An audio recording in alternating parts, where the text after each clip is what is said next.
আমি সংক্ষেপে বলছি আমলগুলো কি কি। নাম্বার 1, আল্লাহকে বেশি বেশি স্মরণ করা, জিকির করা। আল্লাহ সুবহানাহু ওয়া তাআলা কোরআনে কারীমে বলেছেন, উযকুরুল্লাহ ফি আইয়ামিন মা'দুদাত। নির্দিষ্ট দিনগুলোতে তোমরা আল্লাহর জিকির করো, বেশি বেশি স্মরণ করো। আল্লাহর স্মরণটা বেশি বেশি হবে। এখন স্মার্টফোন, এটার এঙ্গেজমেন্ট আমাদেরকে আল্লাহর স্মরণ তো পরের কথা, দুনিয়ার অন্য কোনো কিছু স্মরণ করতে দেয় না।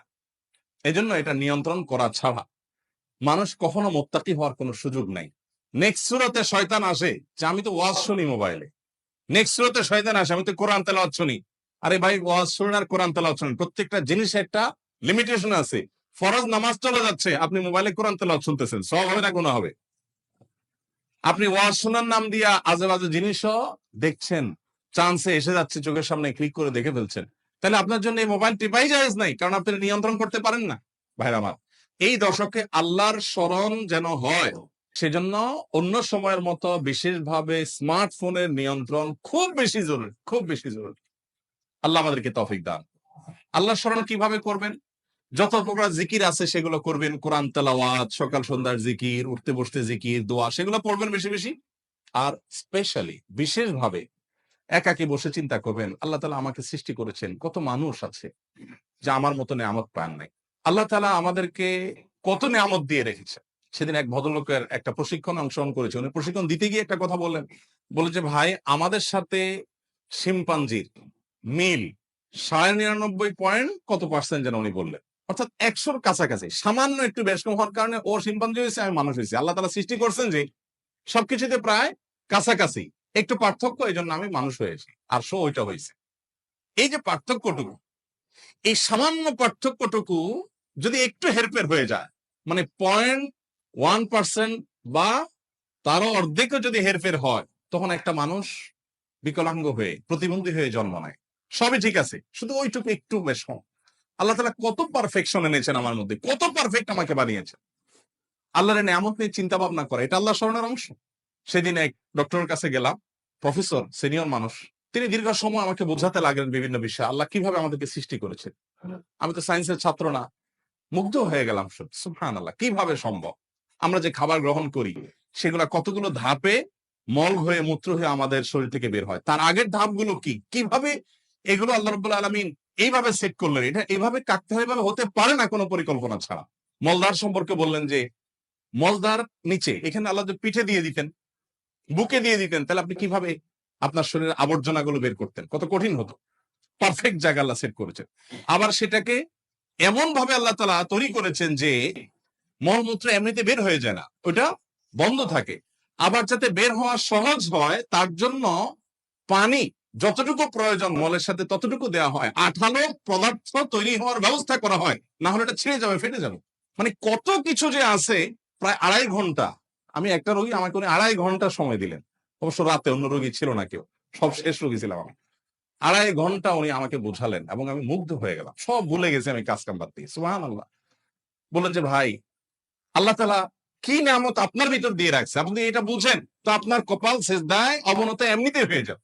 তো আল্লাহর স্মরণের অংশ হিসাবে এগুলো, যে আল্লাহর কুদরত নিয়ে চিন্তা করা। আর সব বাদ দেন, আল্লাহ আমাকে হাত পা সুস্থ রেখেছেন, কত মানুষ অসুস্থ, কত মানুষ বিভিন্ন ভাবে আক্রান্ত। গত শুক্রবারের আগের শুক্রবারে মসজিদে আশেপাশে বোধহয় হাউজিং এ থাকেন কোন এক ভাই, এসে আমাকে চোখের পানি মুছতে মুছতে বললেন, ভাই ৬,০০০ টাকা আছে আপনার মসজিদ কমপ্লেক্সের জন্য, সরি ৮,০০০ টাকা আছে, এটা টাকাগুলো নেন। তো আমি নিয়ে আমাদের সহকারীকে দিলাম। ভদ্রলোক বললেন যে আমার একটা ছেলে ছিল, সে ব্যাংকে বোধহয় টাকা জমাইছে বা কেউ দিছে, সেখান থেকে সে বলছে এটা আমি মসজিদ কমপ্লেক্সে দেবো ওনাদের। তো ও ৭,০০০ টাকার সাথে আমি ১,০০০ যোগ করলাম, এটা আপনি নেন। তো ছেলের কি হয়েছে? ও বলে যে ছেলে আপনার হাতে দিতে চাইছে, কিন্তু সে হাসপাতাল বেডে শুয়ে আছে। হাসপাতাল বেডে শুয়ে আছে ছেলেটা। কি হয়েছে তার?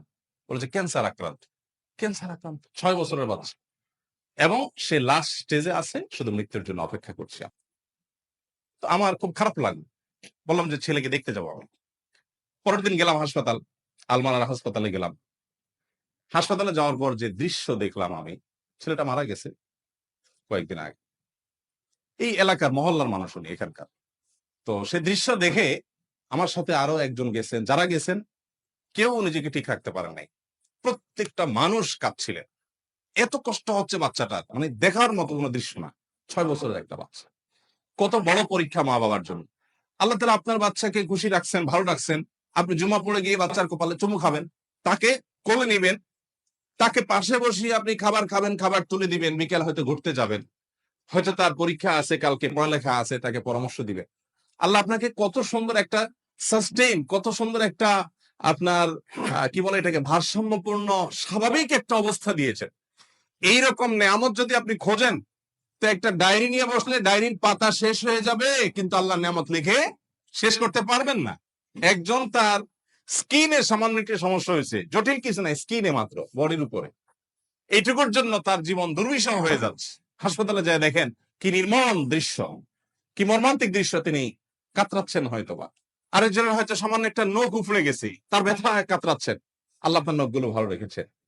আল্লাহ তাআলা এমনি এমনি কোরআনে বলেন নাই, গোটা পৃথিবীর সমস্ত পানিকে যদি কালি বানাও আর সকল গাছকে যদি কলম বানাও এবং লিখতে থাকো আমার নেয়ামত, তোমার গাছ একসময় শেষ হয়ে যাবে, তোমার নদী নালা সমুদ্রের পানি শুকিয়ে শেষ হয়ে যাবে, এরপরে যদি আবার তোমাকে দেওয়া হয় এগুলোর ডাবল, সেগুলো শেষ হয়ে যাবে, কিন্তু আমার নেয়ামত লিখে শেষ করতে পারবা না। কেন একজন মানুষ বিপদে আলহামদুলিল্লাহ বলবে? কেন? কি যুক্তি আমাকে বলেন? একজন মানুষ আছে না, নানান কষ্টে মানুষ থাকে না, নানান মুসিবতে থাকে না, আমাদের কাছে আসে মানুষের সময়, ভাই এই বিপদ সে বিপদ, তো আমরা বলি ভাই ধৈর্য ধারণ করে, বিপদেও আলহামদুলিল্লাহ বলতে শিখেন। কেন বিপদে আলহামদুলিল্লাহ বলবে বলেন? বেচারা রোড অ্যাক্সিডেন্টে তার পাওটা ভেঙে গুঁড়া গুঁড়া হয়ে গেছে, যাচ্ছিল জরুরি কাজে, চাকরিটা ছুটে গেছে অ্যাক্সিডেন্টের কারণে, আরো বহু ক্ষতি হয়েছে। আপনি অবস্থায় যে বলতেছেন ভাই সকল অবস্থায় আল্লাহ শুকর আদায় করতে হয়, আপনি আলহামদুলিল্লাহ বলেন, কি যুক্তি আছে বলেন তো? বেটা মরতেছে, আপনি বলেন আলহামদুলিল্লাহ বলেন, বলেন এই আলহামদুলিল্লাহ বলাটা যৌক্তিক না অযৌক্তিক? কেমনে যৌক্তিক? এটা মরতেছে, আপনি বলেন আলহামদুলিল্লাহ বলেন, আলহামদুলিল্লাহ তো খুশি ছুটে না বলবে, হ্যাঁ? এর থেকে খারাপ হতে পারতো। This is the point. আপনার বাসার চুরি হলো, চোরে যা ছিল ফোন টোন যেগুলো যেগুলো নেওয়ার মতো স্বর্ণ গয়না সব নিয়ে চলে গেছে, ঈদের মধ্যে বাড়িতে গেছেন সব নিয়ে চলে গেছে। আপনি যখন দেখলেন সব চোর নিয়ে গেছে, আপনি বললেন আলহামদুলিল্লাহ। এখন বাহ্যিক ভাবে মনে হচ্ছে যে পাগল নাকি রে, সব চোর নিয়ে গেছে, সে বলে আল্লাহ শুকর। খুশি হয়েছেন আপনি? এই আল্লাহ শুকরের যৌক্তিকতাটা কোথায় বলেন তো? যৌক্তিকতা হলো চোরে অনেক কিছু নিয়ে গেছে, ঠিক আছে, ফ্যানটা খুলতে পারে না, আলহামদুলিল্লাহ। যদি ছেঁচড়া চোর হইতো, যে বাড়িতে গেছে গ্রামের বাড়িতে, সারা রাত ধরে ফ্যান খুললি বা সমস্যা কি, তো ভাঙারি হিসাবে তত টাকা পাবো। আমার খাট গুলা আছে, হাড়ি বাতিল গুলো অন্তত রেখে গেছে, অনেক কিছু রেখে গেছে।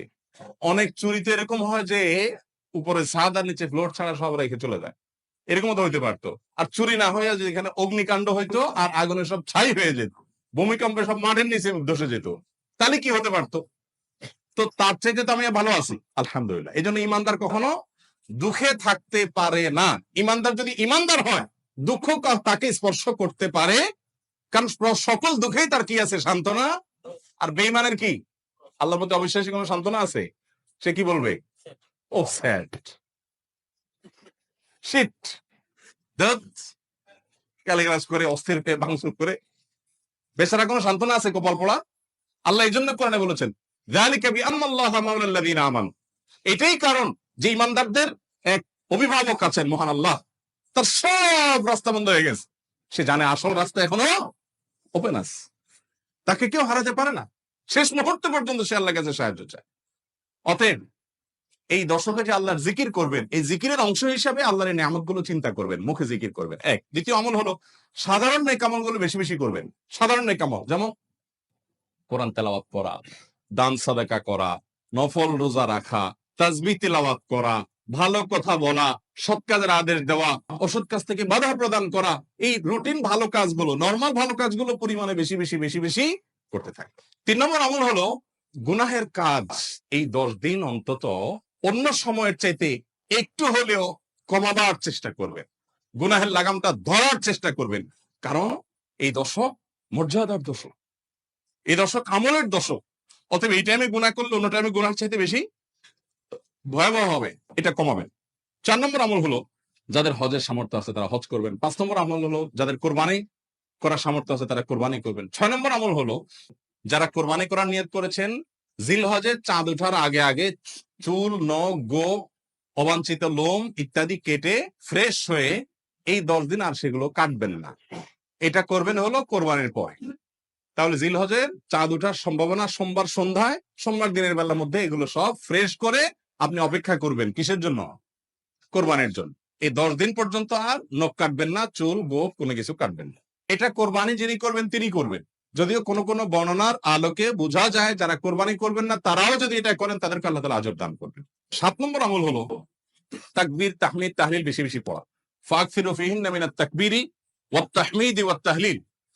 নবী সাল্লাল্লাহু আলাইহি সাল্লাম বলেছেন এই দশক যখন শুরু হবে তখন তোমরা বেশি বেশি তাকবীর বলবে, মানে আল্লাহু আকবার বলবে, বেশি বেশি তাহলিল বলবে, বেশি বেশি তাহমিদ বলবে, লা ইলাহা ইল্লাল্লাহ বলবে, আলহামদুলিল্লাহ বলবে। এজন্য এই 10 দিন পুরো সময় জুড়ে এটা করবেন। ওই যে বলছিলাম শুরুতে সাহাবীর কথা, একজন সাহাবী এই দশক শুরু হলে বাজারে যেতেন শুধু কি জন্য? এই আমলটা করার জন্য। বাজারে যেয়ে সবাই বাজার কেনাকাটায় ব্যস্ত, উনি যে উচ্চস্বরে বলতেন আল্লাহু আকবার, আল্লাহু আকবার, লা ইলাহা ইল্লাল্লাহু, আল্লাহু আকবার, আল্লাহু আকবার, ওয়ালিল্লাহিল হামদ। এই উনি বাজারে গিয়ে বলতেন। উদ্দেশ্য কি? অন্যদের যত স্মরণ। এখন আপনি বহুগুলিতে কয়েকটা দোকান আছে অথবা চিটাগাং বাজার আছে, আপনি বাজারে যায়া সবাই কেনাকাটা খুব সিরিয়াস মুডে আছে, আপনি যাই যদি সেখানে জোরে জোরে বলেন আল্লাহু আকবার, আল্লাহু আকবার, লা ইলাহা ইল্লাল্লাহু, আল্লাহু আকবার, আল্লাহু আকবার, ওয়ালিল্লাহিল হামদ, কি হবে দৃশ্যটা বলেন তো? এটা আপনি যদি বলেন সবার মধ্যে, অনেক লোক বাজারে মাজারে জমজমাট, আপনি যাই জোরে জোরে এটা বললেন, কি করবে সবাই? সবাই তাকায় বলবে ব্যাপার কি, সমস্যা আছে নি কোনো, কোনো অসুস্থতা আছে কিনা বেচারা। এটা না বলবে ওই যে সবাই যে অসুস্থ, সবার যে ইমানের রোগ, তাকওয়ার রোগ, এই জন্য সুস্থ মানুষকে কি মনে হয়? অসুস্থ মনে হয়। কারণ এটা তো দেখতে অভ্যস্ত না সে। আমি এই জন্য বলি ভাই, এই সুন্নতটা ওই সাহাবী সুন্নাহ জিন্দার নিয়তে একটু দোকানে যায়, যা সবাই চা খাচ্ছে একটু একটু চিৎকার করে বলার দরকার, একটু জোরে বলেন যা তারা শুনে। যদি দেখেন যে তারা অন্যভাবে তাকাচ্ছে, বুঝতেছে না, পিঠে হাত দিয়ে সুন্দর করে একটা মুস্কি হাসি দিয়ে বলেন ভাই এই দর্শকে বেশি বেশি তাকবীর পড়তে হয় তো এই জন্য আমি একটু জোরে বললাম যাতে আপনার স্মরণ হয়। দেখবেন সেখান থেকে অনেকের বিবেক খুলে গেছে, উনি পড়বে ইনশাআল্লাহ। চেষ্টা করা যাবে তো ইনশাআল্লাহ। তাহলে তাকবীর তাহমিদ তাহলিল জোরে পড়বেন। আমি প্রতি বছর আপনাদেরকে এই কথা শুনাই, এবছরও বলি। সেটা হলো মিডল ইস্টের বিভিন্ন দেশে দেখা যায়, বিশেষ করে সৌদি আরব, সামাজিক সৌন্দর্য। বিভিন্ন গলিতে যখন ঢুকবেন জিলহজের এই 10 দিন আপনি দেখবেন তাদের গেইটের ওখানে ছোট্ট একটা ওই যে ব্লুটুথ ডিভাইস লাগানো আছে, এখানে সারাক্ষণ তাকবীর সুমধুর কণ্ঠে চলছে, আল্লাহু আকবার, আল্লাহু আকবার, লা ইলাহা ইল্লাল্লাহু, আল্লাহু আকবার, আল্লাহু আকবার, লিল্লাহিল হামদ। অথবা অন্য তাকবীর চলছে, আল্লাহু আকবার কাবীরা ওয়ালহামদুলিল্লাহি কাসীরা ওয়া সুবহানাল্লাহি ওয়া বিহামদিহি বুকরাতাও ওয়া আসীলা। সব জায়গা, দোকানে যাবেন, মার্কেটে যাবেন, এখন আস্তে আস্তে সৌদি আরব থেকে এগুলো হারায় যাচ্ছে, দুঃখজনক, কিন্তু ছিল এগুলো। এবং এখনো অনেক জায়গা আছে যে দোকানদার ওই মৃদু কণ্ঠে এটা চালায় রাখছেন। আর আমাদের ঈদুল আজহা আসছে, এখন জাগানাকা গানের চোটে আপনি হাঁটতে পারবেন না। গরুর বাজার, ছাগলের হাট, গান চলে এখানে। আমি যখন বই বলেছিলাম এইখানে যে বাজার হয়, আমি যাই থামাইছি 2 দিন, যাই সেখানে কমিটির লোকদেরকে ধরলাম, ভাই ঈদুল আজহা একটা ধর্মীয় দিবস, কাজটা ধর্মীয়, আর সেখানে আপনি জাগানাকা গান লাগায়া গরু বেচতেছেন, ছাগল বেচতেছেন। আল্লাহ তো বিবেক দিছে অন্তত, এখানে অন্য কিছু লাগান, এটা কিরে ভাই? আর আপনার গানের অত্যাচারে আশেপাশে মানুষ ঘুমাইতে পারে না, থাকতে পারে না, এ কি মানুষ? এ কোনো মনুষ্যত্ব তো থাকার কথা না।